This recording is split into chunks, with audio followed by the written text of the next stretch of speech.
ಶ್ರೀಗುರುಭ್ಯೋ ನಮಃ. ಹರಿ ಓಂ. ಯೋऽन्तಃ ಪ್ರವಿಶ್ಯ ಮಮ ವಾಚಮಿಮಾಂ ಪ್ರಸಪ್ತಾಂ ಸಂಜೀವಯತ್ಯಖಿಲಶಕ್ತಿಧರಸ್ವಧಾಮ್ನಾ ಅನ್ಯಾಂಶ್ಚ ಹಸ್ತಚರಣಶ್ರವಣತ್ವಗಾದೀನ್ ಪ್ರಾಣಾನ್ ನಮೋ ಭಗವತೆ ಪುರುಷಾಯ ತುಭ್ಯಂ. ಭವತ್ಯದನುಭಾವಾದೀಢಮೂಕೋऽಪಿ ವಾಗ್ಮಿ ಜಡಮತಿರಪಿ ಜಂತುರ್ಜಾಯತೆ ಪ್ರಾಜ್ಞಮೂಲಿಃ. ಸಕಲವಚನಚೇತೋ ದೇವತಾ ಭಾರತೀ ಸ ಮಮ ವಚನನಿಧತ್ತಾಂ ಸನ್ನಿಧಿಂ ಮಾನಸೇ ಚ. ತಪೋ ವಿದ್ಯಾ ವಿರಕ್ತ್ಯಾದಿ ಸದ್ಗುಣೌಘಾಕರಾನಹಂ ವಾದಿರಾಜಗುರೋನ್ ವಂದೇ ಹಯಗ್ರೀವಪದಾಶ್ರಯಾನ್. ಮೂಕೋऽಪಿ ಯತ್ಪ್ರಸಾದೇನ ಮುಕುಂದಶಯನಾಯತೆ ರಾಜರಾಜಾಯತೆ ರಿಕ್ತೋ ರಾಘವೇಂದ್ರಂ ತಮಾಶ್ರಯೇ. ಅನವದ್ಯಾತ್ಮಚಾರಿತ್ರಂ ವಾದಿಗದ್ಯೋತಭಾಸ್ಕರಂ ವಿದ್ಯಾಮಾನ್ಯಗುರುಂ ವಂದೇ ವಿದ್ಯಾವಿದ್ಯೋತಭಾಸ್ವರಂ. ಶ್ರೀಗುರುಭ್ಯೋ ನಮಃ. ಧರ್ಮಕ್ಷೇತ್ರೇ ಕುರುಕ್ಷೇತ್ರೇ ಸಮವೇತಾಯುತ್ಸವಃ. ಮಾಮಕಾಃ ಪಾಂಡವಾಶ್ಚೈವ ಕಿಮಕುರ್ವತ ಸಂಜಯ. ಶ್ರೀಗುರುಭ್ಯೋ ನಮಃ. ಭಗವಂತ ತನ್ನ ಪುರುಷೋತ್ತಮ ಯೋಗವನ್ನು ಪೂರ್ತಿ ಅರ್ಜುನನಿಗೆ ಹೇಳ್ತಾನೆ. ಕ್ಷರಾಕ್ಷರ ಪುರುಷರಿಗಿಂತಲೂ ಕೂಡ ತಾನು ಮೀರಿ ನಿಂತವನು, ಅವರೆಲ್ಲರೂ ಕೂಡ ನನ್ನ ಅಧೀನದಲ್ಲಿದ್ದಾರೆ ಅಂತ ಪೂರ್ಣವಾಗಿ ಅರ್ಜುನನಿಗೆ ಮನದಟ್ಟು ಮಾಡಿಸಿ, ತದನಂತರದಲ್ಲಿ ದೈವಾಸುರ ಸಂಪತ್ತು ವಿಭಾಗ ಅಂತ ಅಂದರೆ ಯಾವುದು ದೈವೀ ಸಂಪತ್ತು, ಯಾವುದು ಆಸುರೀ ಸಂಪತ್ತು, ಯಾವುದು ಇದರ ವಿಭಾಗವನ್ನು ತಿಳಿಯುವಂತಹ ಬಗೆ ಏನು ಅಂತ ಅದನ್ನು ಅರ್ಜುನನಿಗೆ ಹೇಳ್ತಾ ಇದ್ದಾನೆ. ಆರಂಭದಲ್ಲಿ ಯಾವುದೆಲ್ಲ ಗುಣಗಳು, ದೈವೀ ಗುಣಗಳು ಯಾವುದು, ದೈವೀ ಸಂಪತ್ತುಗಳು ಅಂತ ಹೇಳಿದ. ಆ ದೈವೀ ಸಂಪತ್ತನ್ನು ತಿಳಿಯುವ ಬಗೆ ಏನು ಅಂತ ಅದನ್ನು ತಿಳಿಸ್ತಾ ಇದ್ದಾನೆ ಅರ್ಜುನನಿಗೆ. ಯಾವುದೆಲ್ಲ ದೈವೀ ಸಂಪತ್ತುಗಳು ಅಂತ ಹೇಳಿದರೆ, ದೈವೀ ಗುಣಗಳು ಅಭಯಂ ಸತ್ವ ಸಂಶುದ್ಧಿ, ಜ್ಞಾನಯೋಗ ವ್ಯವಸ್ಥಿತಿ, ದಾನಂ ದಮಶ್ಚ ಯಜ್ಞಶ್ಚ ಸ್ವಾಧ್ಯಾಯಸ್ತಪ ಆರ್ಜವಂ, ಅಹಿಂಸಾ ಸತ್ಯಮಕ್ರೋಧ, ತ್ಯಾಗ ಶಾಂತಿ ಅಪೈಶುನಂ, ದಯಾಭೂತೇಷು ಅಲೋಲುತ್ವಂ, ಮಾರ್ದವಂ ಹ್ರೀಹಿ ಅಚ ಅಪರಂ, ತೇಜ ಕ್ಷಮ ಧೃತಿ ಶೌಚಂ ಅದ್ರೋಹೋ ನಾತಿಮಾನಿತ, ಭವಂತಿ ಸಂಪದಂ ದೇವಿ ಅಭಿಜಾತಸ್ಯ ಭಾರತ. ಅರ್ಜುನನಿಗೆ ಭಗವಂತ ಹೇಳ್ತಾ ಇದ್ದಾನೆ ಯಾವುದೆಲ್ಲ ದೈವೀ ಸಂಪತ್ತುಗಳು ಅಂತ ಹೇಳಿದರೆ ತಾನು ಇದೆಲ್ಲ ದೈವೀ ಸಂಪತ್ತುಗಳು ಅಂತ ಹೇಳ್ತಾನೆ. ಏನು ಇದರ ಅರ್ಥ ಅಂತ ಹೇಳಿದರೆ ಅದನ್ನು ಒಂದೊಂದಾಗಿ ಬಿಡಿಸ್ತಾನೆ. ಮೊದಲನೆಯದ್ದು ಅಭಯಂ ಅಂತ ಹೇಳ್ತಾನೆ. ಎಲ್ಲರಿಗೂ ಕೂಡ ಅಭಯವನ್ನು ನೀಡುವಂತಹದ್ದು. ಯಾರೆಲ್ಲ ಜೀವಿಗಳಿದ್ದಾರೋ ಅವರಿಗೆ ಅಭಯವನ್ನು ನೀಡುವಂತಹದ್ದು ಮುಖ್ಯವಾಗಿರತಕ್ಕಂತಹ ಒಂದು ಗುಣ.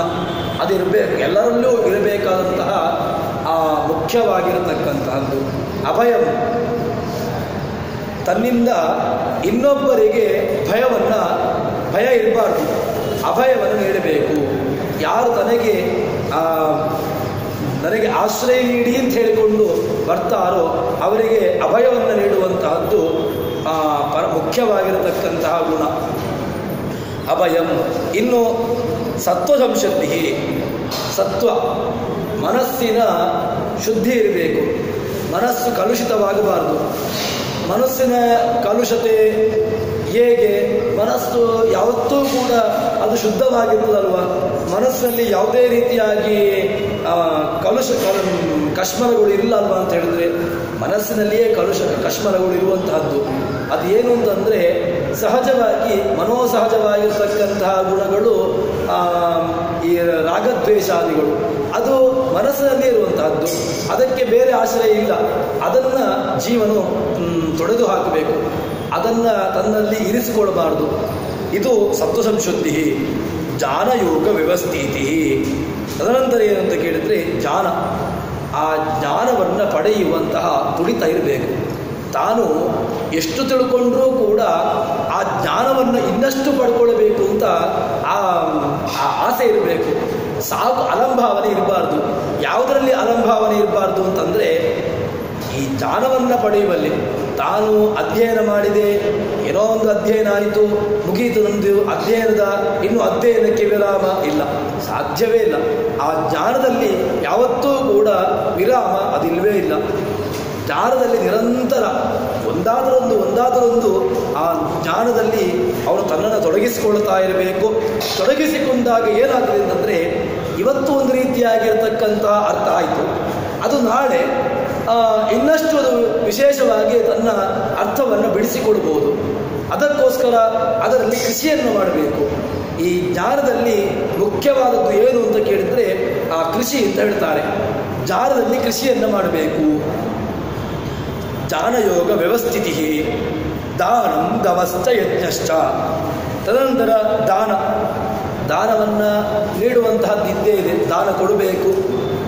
ದಾನವನ್ನು ಕೊಡೋದು ಅಂತ ಹೇಳಿದರೆ ತನಗೆ ಯಾವುದು ಉಪಯೋಗವಿಲ್ವೋ ಅದನ್ನು ದಾನ ಕೊಡೋದು ಅಂತ, ಹಾಗಲ್ಲ.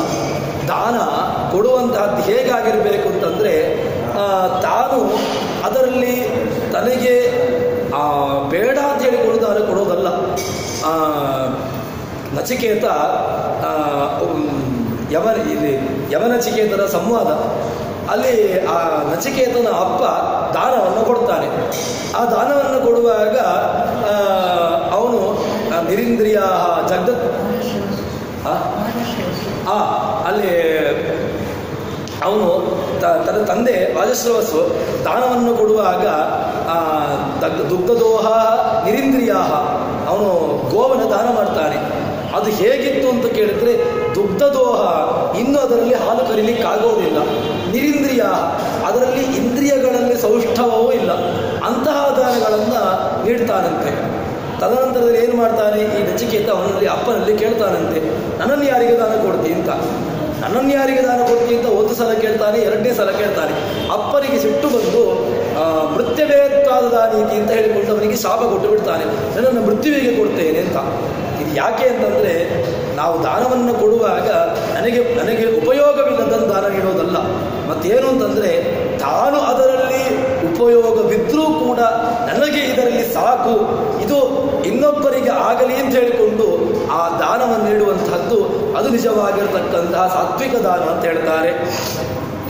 ಆ ದಾನ, ತದನಂತರದಲ್ಲಿ ದಾನ ದಮಶ್ಚ, ಶಮದಮ, ಇದು ಎರಡೂ ಕೂಡ ಇರಬೇಕು. ಶಮ ಮನ್ನಿಷ್ಠತಾ ಬುದ್ಧಿ, ದಮ ಇಂದ್ರಿಯ ನಿಗ್ರಹ ಅಂತ. ಶಮದಲ್ಲಿ ಭಗವಂತನಲ್ಲಿ ಇಷ್ಟತೆ, ಭಗವಂತನಲ್ಲಿ ಸದಾ ಕಾಲದಲ್ಲೂ ಕೂಡ ಅವನು ಮನಸ್ಸನ್ನು ಇಡಬೇಕು. ತದನಂತರದಲ್ಲಿ ಇನ್ನೊಂದು ದಮ ಇಂದ್ರಿಯ ನಿಗ್ರಹ, ಇಂದ್ರಿಯಗಳು ಅದು ತನ್ನ ಹತೋಟಿಯಲ್ಲಿರಬೇಕು. ಅವುಗಳಿಗೆ ಅಧೀನವಾಗಿ ತಾನಿರಬಾರ್ದು, ತನ್ನ ಅಧೀನದಲ್ಲಿ ಆ ಎಲ್ಲ ಇಂದ್ರಿಯಗಳು ಇರಬೇಕು ಅಂತ ಹೇಳ್ತಾರೆ. ಇದು ಆ ದೈವೀ ಗುಣಗಳು. ದಾನಂ ದಮಶ್ಚ ಯಜ್ಞಶ್ಚ, ಯಜ್ಞವನ್ನು ಮಾಡುವಂತಹದ್ದು ಅದು ಸಾತ್ವಿಕವಾಗಿರತಕ್ಕಂತಹ ಯಜ್ಞ. ಯಜ್ಞದಲ್ಲಿ ಬೇರೆ ಬೇರೆ ಯಜ್ಞಗಳನ್ನು ಹೇಳಿದ್ದಾನೆ. ಸ್ವಾಧ್ಯಾಯ ಜ್ಞಾನ ಯಜ್ಞಾಶ್ಚ ಅಂತ ಹೇಳಿಕೊಂಡು ಕೃಷ್ಣ ಹೇಳಿದ್ದಾನೆ. ಸ್ವಾಧ್ಯಾಯ ಜ್ಞಾನ, ಈ ಜ್ಞಾನವನ್ನು ಪಡೆಯುವಂತಹದ್ದು ಇದೆಲ್ಲವೂ ಕೂಡ ಯಜ್ಞ. ಆ ಯಜ್ಞವನ್ನು ತಾನು ಮಾಡಬೇಕು. ತದನಂತರದಲ್ಲಿ ಸ್ವಾಧ್ಯಾಯ, ಅಧ್ಯಯನವನ್ನು, ಸ್ವಾಧ್ಯಾಯ ಪ್ರವಚನಾಭ್ಯಾಂ ನ ಪ್ರವದಿತವ್ಯಂ ತದ್ಧಿತಪಸ್ತದ್ಧಿತಪಃ ಅಂತ ನಮಗೆ ಉಪನಿಷತ್ತು ನಮ್ಮನ್ನು ಎಚ್ಚರಿಸ್ತದೆ. ನಮ್ಮನ್ನು ಅದು ನಮಗೆ ಆ ಆದೇಶವನ್ನು ನೀಡ್ತದೆ. ಸ್ವಾಧ್ಯಾಯ ಪ್ರವಚನ, ತಾನು ಅಧ್ಯಯನವನ್ನು ಮಾಡಬೇಕು. ಅಧ್ಯಯನ ಮಾಡಿದ್ದನ್ನು 4 ಜನರಿಗೆ ಉಪಯೋಗವಾಗುವಂತೆ ಅದನ್ನು ಹೇಳಬೇಕು. ಸ್ವಾಧ್ಯಾಯ ಮತ್ತು ಪ್ರವಚನ. ಅಧ್ಯಯನ ಮಾಡಿದ್ದನ್ನು ತನ್ನಲ್ಲಿಟ್ಟುಕೊಂಡು ತಾನು ಮಾತ್ರ ತಿಳ್ಕೊಳ್ಳುವುದು ಇಲ್ಲ, ಅದು ಆಗುವುದಿಲ್ಲ. ತಾನು ತಿಳ್ಕೊಳ್ಳಬೇಕು, ಇನ್ನೊಬ್ಬರಿಗೂ ಅದನ್ನು ತಿಳಿಯುವಂತೆ ಮಾಡಬೇಕು. ಸ್ವಾಧ್ಯಾಯ ಸ್ತಪ ಆರ್ಜವಂ. ತದನಂತರದಲ್ಲಿ ಬ್ರಹ್ಮಚರ್ಯಾದಿ ತಪಸ್ಸುಗಳು, ಬ್ರಹ್ಮಚರ್ಯಾದಿಗಳನ್ನು ಆಚರಣೆ ಮಾಡಬೇಕು. ಇನ್ನು ಅಹಿಂಸೆಯನ್ನು ಎಲ್ಲ ಕಡೆಗಳಲ್ಲೂ ಕೂಡ ಎಲ್ಲರೂ ಕೂಡ ಅದಕ್ಕೆ ಮಹತ್ವವನ್ನು ನೀಡಿದ್ದಾರೆ. ಅದಕ್ಕೋಸ್ಕರ ಅಹಿಂಸೆಯನ್ನು, ಅಹಿಂಸಾ ಅಂತ ಹೇಳಿದರೆ ಇನ್ನೊಬ್ಬರಿಗೆ ಅಹಿಂಸೆಯನ್ನು ನೀಡದೇ ಇರುವುದು ಅಂತ ಹೇಳಿದರೆ ಇನ್ನೊಬ್ಬರಿಗೆ ನೋವಾಗದಂತೆ ಇರುವಂತಹದ್ದು. ನೋವನ್ನು ಮಾನಸಿಕವಾಗಿಯೂ ದೈಹಿಕವಾಗಿಯೂ ಯಾವ ಯಾವ ರೀತಿಯಲ್ಲೂ ಕೂಡ ನಾವು ಅವನಿಗೆ ಇನ್ನೊಬ್ಬನಿಗೆ ಹಿಂಸೆಯನ್ನು ನೀಡಬಾರದು. ತನ್ನ ಜೀವನ ಪೂರ್ತಿ ಅದು ಇನ್ನೊಬ್ಬನಿಗೆ ಅದರಿಂದ ಶ್ರೇಯಸ್ಸಾಗಬೇಕೇ ಹೊರತು ಅದರಿಂದ ಇನ್ನೊಬ್ಬನು ಅಯ್ಯೋ ಯಾಕಪ್ಪ ಅಂತ ಹೇಳಿಕೊಂಡು ಆ ರೀತಿಯಾಗಿ ಇರಬಾರ್ದು. ಅಹಿಂಸಾ ಸತ್ಯಂ, ಸತ್ಯ, ತಾನು ಸತ್ಯನಿಷ್ಠನಾಗಿರಬೇಕು. ಸತ್ಯ ಅಂತ ಹೇಳಿದರೆ ಯತ್ ಪರಸ್ಯ ಹಿತಂ ತತ್ಸತ್ಯಂ, ಯಾವುದನ್ನು ಹೇಳಿದರೆ ಇನ್ನೊಬ್ಬನಿಗೆ ಅಹಿತವಾಗೋದಿಲ್ವೋ ಅದನ್ನು ಸತ್ಯ ಅಂತ ಹೇಳುವಂತಹದ್ದು. ಈಗ ಯಾವುದನ್ನೋ ಒಂದು ಸತ್ಯವಾಗಿರ್ತದೆ, ಆದರೆ ಅದರಿಂದ ಇನ್ನೊಬ್ಬನಿಗೆ ತುಂಬ ದೊಡ್ಡ ನಷ್ಟವನ್ನು ಅನುಭವಿಸ್ತಾನೆ, ಅಥವಾ ಅದರಿಂದಾಗಿ ಅವನಿಗೆ ಏನೋ ಒಂದು ದೊಡ್ಡ ಗಂಡಾಂತರ ಇರ್ತದೆ, ಅದನ್ನು ಸತ್ಯ ಅಂತ ಹೇಳಿದರೆ ಅದು ಸತ್ಯ ಅಲ್ಲ. ಆ ಕಾಲದಲ್ಲಿ ಅದನ್ನು ಸ್ವಲ್ಪ ಮರೆಮಾಚಿ ಅದನ್ನು ತಿಳಿಸುವಂತಹದ್ದು ಅದು ಕೂಡ ಸತ್ಯ ಅಂತ ಅನಿಸಿಕೊಳ್ಳುತ್ತದೆ. ಅದಕ್ಕೋಸ್ಕರ ಸತ್ಯವನ್ನು ಹೇಳಬೇಕು. ಸತ್ಯಂ ಅಕ್ರೋಧ, ತಾನು ಕ್ರೋಧವಶನಾಗಿರಬಾರದು. ಕ್ರೋಧ ಅದು ಎಲ್ಲಿಂದ ಬಂತು ಅಂತ ಹೇಳಿದರೆ ತಾನು ಒಂದಕ್ಕೊಂದು ಲಿಂಕ್, ತಾನು ಇಂದ್ರಿಯಗಳ ದಾಸನಾದಾಗ ಆಗ ಕ್ರೋಧ ಎಂಬುದು ಅದು ಮೇಲೆ ಬರ್ತದೆ. ಯಾಕೆ? ಬೇಕು ಅಂತ ರಾಗದಿಂದಾಗಿ ಲೋಭ, ಮೋಹ, ಮದ ಹೀಗೆ ಒಂದಕ್ಕೊಂದು ಅದು ಬಂದು ಬಿಡ್ತದೆ. ಅದನ್ನು ತಾನು ಮೊದಲಿಗೆ ತಡೆಯಬೇಕು. ಅಕ್ರೋಧ, ತ್ಯಾಗ ಅಂತ ಹೇಳಿದರೆ ನಾವು ಯಾವುದನ್ನೋ ತ್ಯಾಗ ಅಂತ ಹೇಳ್ತೇವೆ. ಔದಾರ್ಯ, ತನ್ನ ಭಗವಂತನಿಗೋಸ್ಕರವಾಗಿ ಅಥವಾ ಭಗವದ್ ಭಕ್ತರಿಗೋಸ್ಕರವಾಗಿ ಇನ್ನೊಬ್ಬನಿಗೆ ಯಾವುದನ್ನಾದರೂ ನೀಡುವಾಗ ಅದರಲ್ಲಿ ಔದಾರ್ಯತನ ಮುಖ್ಯ. ಹೀಗೆ ದಾನವನ್ನು ಹೇಳಿದ ಹಾಗೇನೆ ಏನೋ ತನಗೆ ಯಾವುದೂ ಉಪಯೋಗವಿಲ್ಲ ಅದನ್ನು ಕೊಟ್ಟು ಬಿಡುವ, ಸಾಕು ಇದು ನನಗೆ ಬೇಡ ಇದು ಅದಕ್ಕೋಸ್ಕರ ಅವನಿಗೆ ಕೊಡುವ ಅಂತ ಹೇಳಿಕೊಂಡು ಆ ಔದಾರ್ಯತನ ಅಲ್ಲ. ತನಗೆ ಅದರಿಂದ ತುಂಬ ಮಹತ್ ಉಪಕಾರವಿದ್ದರೂ ಕೂಡ ಇನ್ನೊಬ್ಬನಿಗೆ ಅದನ್ನು ನೀಡಿ ಅವನಿಗೆ ಅದರಿಂದ ಉಪಯೋಗ ಉಂಟು, ಅದರಿಂದ ಅವನು ತನ್ನ ಜೀವನವನ್ನು ಭಗವಂತನಿಗೆ ಭಗವತ್ ಪರವಾಗಿ ಬದುಕ್ತಾನೆ ಅಂತಾದರೆ ಅದರಲ್ಲಿ ನಮ್ಮನ್ನು ನಾವು ನೀಡುವಂತಹದ್ದು ಇದು ನಮ್ಮ ವಾಸ್ತವಿಕವಾಗಿರ್ತಕ್ಕಂತಹ ನಿಜವಾಗಿರತಕ್ಕಂತಹ ಔದಾರ್ಯತನವಾಗ್ತದೆ. ತದನಂತರದಲ್ಲಿ ಔದಾರ್ಯ, ತ್ಯಾಗ, ಶಾಂತಿ, ಅಪೈಶುನಂ, ಇನ್ನು ಚಾಡಿ ಅಂತ ಹೇಳದೇ ಇರುವುದು ಅಂತ ಹೇಳ್ತಾರೆ. ಅಂದರೆ ಒಬ್ಬನಿಗೆ ಏನಾಗ್ತದೆ ಅಂತ ಹೇಳಿದ್ರೆ ಇವನ ಬಗ್ಗೆ ಅವನಿಗೆ ಹೋಗಿ ಹೇಳೋದು, ಅವನ ಬಗ್ಗೆ ಮತ್ತೊಬ್ಬನಲ್ಲಿ, ಹೀಗೆ ಒಂದು ರೀತಿಯಲ್ಲಿ ನಮ್ಮ ಮನುಷ್ಯನ ಗುಣ ಅದು ಯಾಕಿದೆ ಅಂತ ಕೇಳಿದ್ರೆ ತನಗೆ ಏನೋ ಒಂದು ಅದರಿಂದ ಕೆಟ್ಟವಾಗಿರ್ತಕ್ಕಂಥ ಒಂದು ಸುಖ, ಆ ಕೆಟ್ಟ ಸುಖವನ್ನು ಅವನದರಿಂದ ಅನುಭವಿಸ್ತಾನೆ. ಇವನ ಬಗ್ಗೆ ಹೋಗಿ ಅವನಲ್ಲಿ ಹೇಳುವಂತಹದ್ದು, ಅವನ ಬಗ್ಗೆ ಇನ್ನೊಬ್ಬರಿಗೆ ಹೇಳುವಂತಹದ್ದು, ಹೀಗೆ ತನ್ನ ಆ ನಾಲಿಗೆಯ ಚಾಪಲ್ಯಕ್ಕೆ ಇನ್ನೊಬ್ಬರನ್ನು ಬಲಿ ಮಾಡ್ತಾನೆ. ಆ ಅಪೈಶುನ ಅದು ಇರಬಾರ್ದು. ತಾನು ಶುದ್ಧನಾಗಿದ್ದುಕೊಂಡು ಅವನಿಗೋಸ್ಕರವಾಗಿ ಅವನ ಏಳಿಗೆಯನ್ನು ಬಯಸದೆ ಅವನ ಬಗ್ಗೆ ತನ್ನ ಯಾರು ಊರಿನ ರಾಜನಲ್ಲಿರ್ತಾನೆ ಅವನಿಗೆ ಹೋಗಿ ಅವನ ಬಗ್ಗೆ ಚಾಡಿ ಅಂತ ಹೇಳುವಂತಹದ್ದು ಇದು ಯಾವತ್ತೂ ಕೂಡ ತನ್ನ ಶ್ರೇಯಸ್ಸಿಗೆ ಅದು ಕಾರಣವಾಗುವುದಿಲ್ಲ.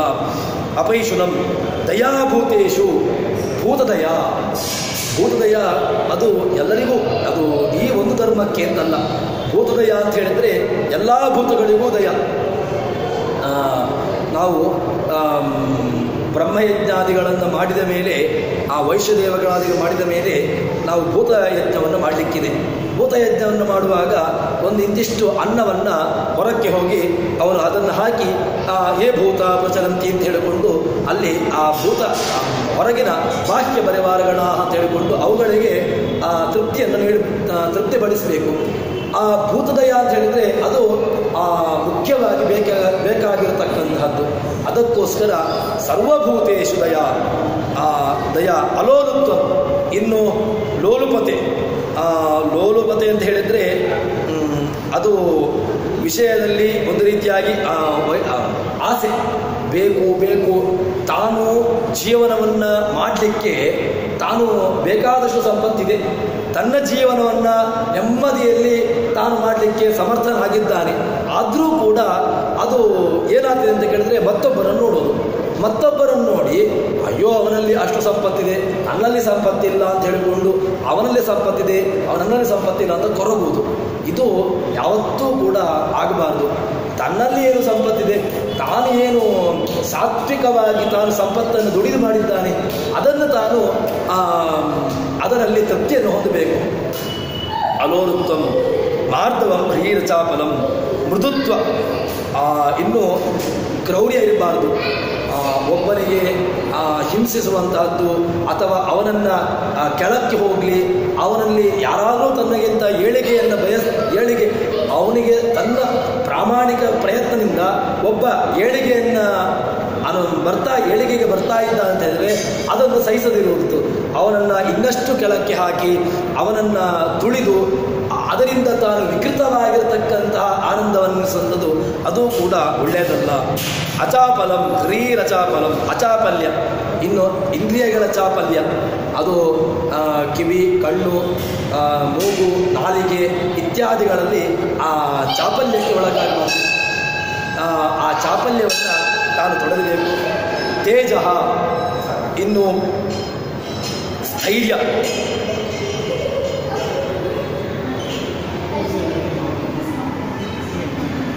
ಮನಸ್ಸಿನಲ್ಲಿ ಸ್ಥಿರತೆ ಬೇಕು. ಯಾಕೆ ಅಂತ ಕೇಳಿದರೆ ಆ ಮಾನಸಿಕವಾಗಿ ಸ್ಥಿರತೆ ಇದ್ದಾಗ ಮಾತ್ರ ಆವಾಗ ಅವನಿಗೆ ಒಂದು ವಿಷಯದಲ್ಲಿ ತನ್ನನ್ನು ಕಾನ್ಸಂಟ್ರೇಟ್ ಮಾಡಲಿಕ್ಕೆ ಬರ್ತದೆ. ಇಲ್ಲದಿದ್ದರೆ ಆ ಸ್ಥಿರತೆ ಇಲ್ಲ ಅಂತಾದರೆ ಆವಾಗ ಒಂದು ವಿಷಯನಿಷ್ಠವಾಗಿ ಅವನು ಅದನ್ನು ಯಾವತ್ತೂ ಕೂಡ ಅದರಲ್ಲಿ ತನ್ನ ಪ್ರವೃತ್ತಿಯನ್ನು ಮಾಡೋದಿಲ್ಲ. ಅದಕ್ಕೋಸ್ಕರವಾಗಿ ಆ ಸ್ಥಿರತೆ ಬೇಕು. ತೇಜ, ಕ್ಷಮ, ಇನ್ನು ಕ್ಷಮಾಗುಣ ಅದು ಎಲ್ಲರಲ್ಲೂ ಕೂಡ ಇರಬೇಕಾದಂಥದ್ದು. ಕ್ಷಮ, ಧೃತಿ, ಶೌಚಂ, ಶೌಚಾಚಾರ ಅದು ಪೂರ್ತಿಯಾಗಿ ಇರಬೇಕಂತ. ಯಾಕೆಂದರೆ ಶೌಚಾಚಾರವಿಲ್ಲದಿದ್ದರೆ ಆವಾಗ ಭಗವಂತನಲ್ಲಿ ನಮ್ಮನ್ನು ನಾವು ತೊಡಗಿಸಿಕೊಳ್ಳಿಕ್ಕೆ ಬರೋದಿಲ್ಲ. ಬಾಹ್ಯವಾಗಿರ್ತಕ್ಕಂತಹ ಶೌಚವಿಲ್ಲದಿದ್ದರೆ ಆಂತರಿಕ ಶೌಚ ಅದು ಸಾಧ್ಯ ಇಲ್ಲ. ಬಾಹ್ಯವಾಗಿ ಶುಚಿಯಾಗಿದ್ದ ಅಂತಾದರೆ ಅದಕ್ಕೋಸ್ಕರನೇ ಹಿಂದೆ ಕೃಷ್ಣ ಹೇಳುವಾಗ ತಾನು ಭಗವಂತನನ್ನು ಧ್ಯಾನ ಮಾಡುವಾಗ ಹೇಳ್ತಾನೆ, ಸ್ಥಿರವಾಸನವಿಂದ್ರಿಯ ಅಂತ. ಆಸನದಲ್ಲಿ ಶುದ್ಧಿ ಇರಬೇಕು, ತಾನು ಕೂತುಕೊಳ್ಳತಕ್ಕಂತಹ ಅದು ಜಾಗ ಅದು ಕೂಡ ಶುದ್ಧವಾಗಿರಬೇಕು, ಮತ್ತು ಚಾಂಚಲ್ಯ ಎಂಬುದು ಇರಬಾರ್ದು. ಹೀಗೆ ತುಂಬ ನಿಯಮಗಳನ್ನು ಹೇಳ್ತಾನೆ. ಅದು ಯಾಕೆ ಹೇಳಿದ ಅಂತ ಕೇಳಿದರೆ ಬಾಹ್ಯ ಶೌಚವನ್ನು ಹೇಳಿದ್ರಿಂದಾಗಿ ಆಂತರಿಕ ಶೌಚ ಅದು ಸಹಜವಾಗಿ ಬರ್ತದೆ ಅಂತ. ಅದಕ್ಕೋಸ್ಕರವಾಗಿ ಬಾಹ್ಯ ಶೌಚಕ್ಕೂ ಕೂಡ ಆ ಮಡಿಯ ನಾವು ಏನು ಆ ಮಡಿ ಅಂತ ಹೇಳ್ತೇವೆ, ಆ ಮಡಿಯ ಕಲ್ಪನೆ ಏನು ಅಂತ ಕೇಳಿದರೆ ಆ ಬಾಹ್ಯವಾಗಿ ನಮ್ಮನ್ನು ನಾವು ಮಡಿಯಾಗಿಟ್ಟುಕೊಂಡಾಗ ಆ ಆಂತರಿಕ ಮಡಿ, ಆ ಒಳಗಿನ ಶೌಚ ಅದು ಸಹಜವಾಗಿ ಬರ್ತದೆ ಅಂತ. ಅದಕ್ಕೋಸ್ಕರವಾಗಿ ಆ ಮಡಿ ಶುದ್ಧೀಕರಣ ಅದು ಬಂದದ್ದು. ದ್ರೋಹವನ್ನು ಮಾಡಬಾರದು. ಇನ್ನೊಬ್ಬನಿಗೆ ದ್ರೋಹ ಬಗೆದು ಅವನ ಸಂಪತ್ತನ್ನು ಲೂಟಿ ಹೊಡೆದು ಅದನ್ನು ಕೊಳ್ಳೆ ಹೊಡೆದು ತಾನು ಅದನ್ನು ದಾನ ಮಾಡಿದರೆ ಅದರಿಂದ ಇವನಿಗೆ ಲಾಭ ಉಂಟಾ ಅಂತ ಹೇಳಿದ್ರೆ ನಿಶ್ಚಿತವಾಗಿಯೂ ಇಲ್ಲ. ಇನ್ನೊಬ್ಬನ ಸಂಪತ್ತನ್ನು ತಾನು ಲೂಟಿ ಹೊಡೆದು ಅದನ್ನು ತಾನು ಕೊಟ್ಟು ದಾನ ಮಾಡಿದ ಅಂತ ಹೇಳಿದರೆ ತನಗೆ ಏನು ಭಗವಂತನ ದರ್ಶನ ಆಗ್ತದೆ ಅಂತ ಹೇಳಿದರೆ ಅದು ಆಗುವುದಿಲ್ಲ. ತನ್ನ ಪ್ರಾಮಾಣಿಕವಾಗಿರ್ತಕ್ಕಂಥದ್ದು ತಾನು ಕೊಟ್ಟರೆ ಅದು ನಿಶ್ಚಿತವಾಗಿ ಆಗ್ತದೆ. ಭವಂತಿ ಸಂಪದಂ ನಾತಿಮಾನಿತ, ನಾ ಅಭಿಮಾನಿ, ನಾನು ತುಂಬ ಓದಿದ್ದೇನೆ, ನಾನು ಜ್ಞಾನಿ, ನನ್ನಿಂದಾಗಿಯೇ ಎಲ್ಲರೂ ಕೂಡ ಇರುವಂತಹದ್ದು ಅಂತ ಹೇಳಿಕೊಂಡು ಇಡೀ ತನ್ನನ್ನು ಗರ್ವ ಪಡುವಂತಹದ್ದು, ಇಡೀ ಜಗತ್ತಿಗೆ ತನ್ನನ್ನು ತಾನು ದೊಡ್ಡವ ಅಂತ ಹೇಳಿಕೊಂಡು ಡಂಗುರ ಸಾರಿಕೊಂಡು ಬರುವಂತಹದ್ದು, ತಾನು ಆತ್ಮಪ್ರಶಂಸೆ ಅದು ಆತ್ಮಹತ್ಯೆಗೆ ಸಮಾನ. ತನ್ನನ್ನು ತಾನು ದೊಡ್ಡವನನ್ನಾಗಿ ಬಿಂಬಿಸಿಕೊಳ್ಳುವಂತಹದ್ದು ಅದು ಆತ್ಮಹತ್ಯಾ ಸಮಾನ ಅಂತ. ಅದಕ್ಕೋಸ್ಕರವಾಗಿ ಆ ನಾತಿಮಾನಿತ ಭವಂತಿ ಸಂಪದಂ, ಇದು ಎಲ್ಲವೂ ಕೂಡ ದೈವೀ ಸಂಪತ್ತು. ದೈವೀ ಅಭಿಜಾತಸ್ಯ ಭಾರತ, ಇದೆಲ್ಲವೂ ಕೂಡ ದೈವೀ ಸಂಪತ್ತು ತನಿಸಿಕೊಳ್ಳುತ್ತವೆ ಅಂತ ಹೇಳ್ತಾರೆ. ನಿಮಗೆ ಪುಮರ್ಥ ಸಾಧನ ಬ್ರಹ್ಮಚರ್ಯಾಧಿಕಂ, ನಾವು ತಪಸ್ಸು ಅಂತ ಹೇಳಿದರೆ ಬ್ರಹ್ಮಚರ್ಯಾದಿಗಳೇ ತಪಸ್ಸು. ತಾನು ಬ್ರಹ್ಮಚರ್ಯವನ್ನು ಯಾವತ್ತೂ ಕೂಡ ಅದನ್ನು ನಾಶ ಮಾಡಿಕೊಡಬಾರ್ದು. ತಾನು ಬ್ರಹ್ಮಚರ್ಯವನ್ನು ಆಚರಣೆ ಮಾಡಿಕೊಂಡು ಒಬ್ಬ ವಿಪ್ರನಿಗೆ ಬ್ರಾಹ್ಮಣನಿಗೆ ಆ ಉಪನಯನ ಸಂಸ್ಕಾರವನ್ನು ಮಾಡ್ತಾರೆ. ಉಪನಯನ ಸಂಸ್ಕಾರವನ್ನು ಮಾಡಿದಾಗ ಇದಾನೇ ಬ್ರಹ್ಮಚಾರ್ಯಸಿ ಅಂತ ಅವನಿಗೆ ಹೇಳಲಿಕ್ಕುಂಟು. ನೀನು ಇವತ್ತಿನಿಂದ ನೀನು ಬ್ರಹ್ಮಚಾರಿ ತನಿಸಿಕೊಂಡಿದ್ದಿ. ಬ್ರಹ್ಮಚಾರಿ ಅಂತ ಹೇಳಿದರೆ ಬ್ರಹ್ಮನ ಬಗ್ಗೆ ನೀನು ತಿಳ್ಕೊಳ್ಳಿಕ್ಕೆ ಯೋಗ್ಯ ಅಂತ ತನಿಸಿಕೊಂಡಿದ್ದಿ. ಇವತ್ತಿನಿಂದ ನಿನ್ನ ಪ್ರಯತ್ನ ಎಲ್ಲಿಗಿರಬೇಕು? ಅದು ಬ್ರಹ್ಮನ ತಿಳುಕೊಳ್ಳುವಿಕೆಗೆ ಅದು ಸಾಧನವಾಗಿದ್ದುಕೊಂಡು ಅದರಲ್ಲಿ ನಿನ್ನನ್ನು ತೊಡಗಿಸಿಕೊಳ್ಳಬೇಕು ಅಂತ ಅವನಿಗೆ ಉಪನಿಷತ್ತು ಅವನನ್ನು ಹೇಳ್ತದೆ. ಇದಾನೇ ಬ್ರಹ್ಮಚಾರಿಸಿ ಅಂತ. ಅದಕ್ಕೋಸ್ಕರ ಆ ಬ್ರಹ್ಮನ ತಿಳ್ಕೊಳ್ಳಬೇಕು ಅಂತಂದರೆ ಆ ಬ್ರಹ್ಮಚರ್ಯ ವ್ರತವನ್ನು ತಾನು ಮಾಡಬೇಕು. ಹೀಗೆ ಇನ್ನು ಉಪವಾಸಾದಿಗಳು, ಉಪವಾಸ ಎಲ್ಲವನ್ನೂ ಕೂಡ ಆಚರಿಸಿಕೊಂಡು ತಾನು ದೇಹದ ದಂಡನೆಯನ್ನು ಮಾಡಬೇಕು. ದೇಹದಂಡನೆ ಅಂತ ಹೇಳಿದ್ರೆ ಯಾವುದೋ ಒಂದು ಬಾಹ್ಯವಾಗಿ ದಂಡನೆ ಮಾಡಿದರೆ ಆಗೋದಿಲ್ಲ. ಅದು ಸಹಜವಾಗಿರ್ತಕ್ಕಂತಹ ದಂಡನೆ ಆಗಿರಬೇಕು.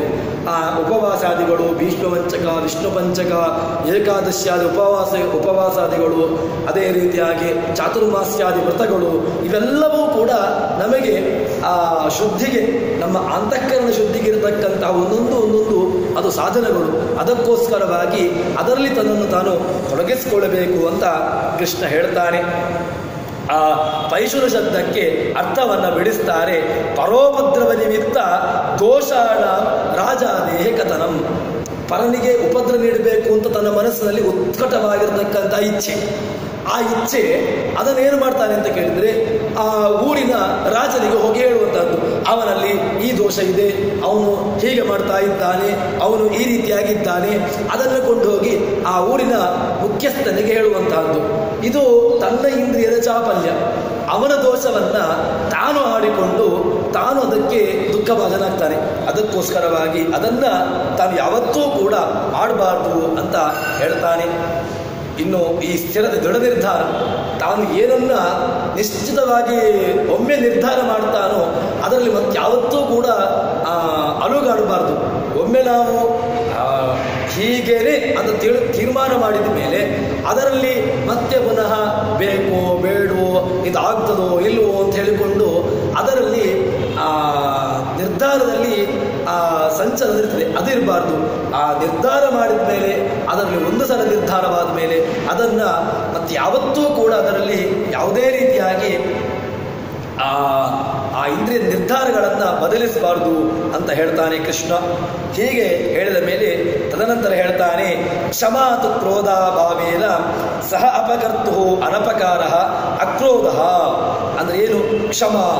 ಈ ಕ್ಷಮ ಎಂಬುದು ಅದು ಮುಖ್ಯವಾಗಿರಬೇಕು. ಯಾಕೆ? ಸಿಡುಕುವುದು ಒಂದೇ ಸಲಕ್ಕೆ ಯಾರಾದರೂ ಏನು ಹೇಳಿದ ತಕ್ಷಣ ಅದನ್ನು ತಾನು ಅದನ್ನು ವಿವೇಚನೆ ಮಾಡುವುದಿಲ್ಲ. ವಿವೇಚನೆ ಮಾಡದೆ ಒಂದೇ ಸಲಕ್ಕೆ ಅವನು ಸಿಡುಕಿ ಬಿಡ್ತಾನೆ.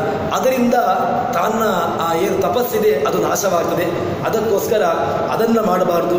ಪ್ರತ್ಯುಪಕಾರ, ತನಗೆ ಒಬ್ಬ ಉಪಕಾರ ಮಾಡಿರ್ತಾನೆ, ಆ ಉಪಕಾರವನ್ನು ಸ್ಮರಣೆಯೂ ಇಲ್ಲ, ಮತ್ತೇನು ಅಂತಂದರೆ ಅದರ ಬಗ್ಗೆ ಅದಕ್ಕೆ ಪ್ರತಿಯಾಗಿ ಉಪಕಾರ ಇಲ್ಲ, ಮತ್ತೆ ಅವನಿಗೆ ಅಪಕಾರವನ್ನು ಮಾಡೋದು, ಅದು ಯಾವತ್ತೂ ಆಗಬಾರ್ದು ಅಂತ ಕೃಷ್ಣ ಹೇಳುವಂತಹದ್ದು. ಹೀಗೆ ಇದೆಲ್ಲವನ್ನು ಹೇಳಿದ ನಂತರ ಕೃಷ್ಣ ಮುಂದಕ್ಕೆ ಹೇಳ್ತಾನೆ, ದಂಭ ದರ್ಪ ಅಭಿಮಾನಶ್ಚ ಕ್ರೋಧ ಪಾರುಷ್ಯಮೇವ ಚ ಅಜ್ಞಾನಂಚ ಅಭಿಜಾತಸ್ಯ ಪಾರ್ಥ ಸಂಪದ ಮಾಸುರಿ. ಯಾವುದು ಆಸುರಿ ಸಂಪತ್ತು? ದೈವಿ ಸಂಪತ್ತಾಯಿತು.